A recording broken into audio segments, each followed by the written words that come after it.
நம்ம இப்போ Periyar science and technology சென்டர்ல இருக்கோம். கம் டு சி அந்த பிளானட்ஸ் எல்லாம். இந்த இன்னைக்கு வந்து இன்னிலிருந்து 25th வரைக்கும், அதுக்கப்புறம் தெரியாது. 6 planets are lined up together இல்லையா?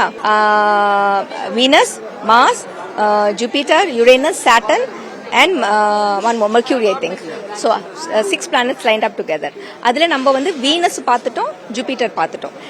நம்ம ஸ்கைல பார்க்கும்போது நார்மலா நேக்கட் ஐல பார்க்கும்போது ஒரு சின்ன ஸ்டார் மாதிரி தெரியும்.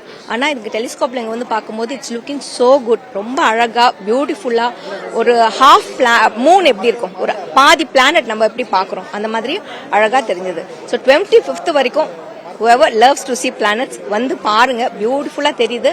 இன்னும் சாட்டர்ன் தெரியல, இன்னும் யுரேனஸ் அதெல்லாம் வந்து கூட இன்னும் கொஞ்சம் டார்க் ஆன பிறகு தெரியும்னு சொல்லியிருக்காங்க. So we are waiting. அதுவும் பார்த்துட்டு எப்படி இருக்குன்னு பார்த்துட்டு எக்ஸ்பீரியன்ஸ் பண்ணிட்டு ரசிச்சுட்டு போலான்ட்டு. நான் வந்து ஜூபிட்டர் பார்த்தேன். அது நிறைய மூன்ஸோ பார்த்தேன்னா ஜூபிட்டர் அழகா இருந்தது, லேயர் லேயரா. அதுக்கப்புறம் வந்து நிறைய அழகான மூணு அழகா இருக்கு. புக்ல பார்க்கும்போது கொஞ்சம் நல்லா இருக்கு, ஏன்னா ரியல் லைஃப்ல பார்க்கும்போது அவ்வளோ அழகா இருக்கு. ரியல் லைஃப் வந்து ரொம்ப சூப்பரா இருக்கு.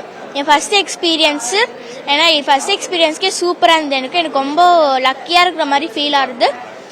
ஸோ இது ட்ரூலி வண்டர்ஃபுல் எக்ஸ்பீரியன்ஸ் இது எனக்கு. இப்போதான் நான் வீனஸை பார்த்தேன். அது ஒரு பாதி மூணு மாதிரி இருந்தது. அங்கே ஒரு மூணுன்னு சொல்ல முடியாது, கொஞ்சம் பிரைட்டா இருந்தது. அதுல வேற கலர்ஸும் இருந்தது. இப்போதான் ஃபர்ஸ்ட் டைம் பார்க்கறேன். ரொம்ப நல்லா இருந்தது, அழகா இருந்தது. டிஃபரன்ஸ் புக்ல பார்க்கறது கொஞ்சம் எக்ஸ்ட்ராவா இல்லஸ்ட்ரேட் பண்ண மாதிரி இருக்கிறாங்க. இப்ப டெலிஸ்கோப்ல பார்த்தனால ஓரளவுக்கு நல்லா இருக்கு. இன்னைக்கு 6 கோள் தெரியும்னு சொன்னாங்க. ஆனா 2 கோள் தான் தெரியுது, மேகமூட்டமா இருக்குன்னு சொல்லிட்டு. இப்ப ஜூபிட்டரும் வீனஸும் காமிச்சாங்க. ஜூபிட்டர்ல வந்து ஜூபிட்டர் கீழே இருக்கு, அதுக்கு மேல 3 துணைக்கோள்களும் கீழே ஒரு துணைக்கோளும் அழகா தெரியுது.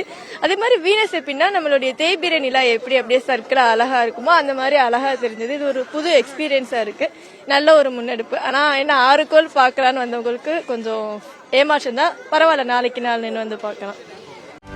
செய்திகளை உடனுக்குடனும் துல்லியமாகவும் தெரிந்து கொள்ள சப்ஸ்கிரைப் பண்ணுங்க.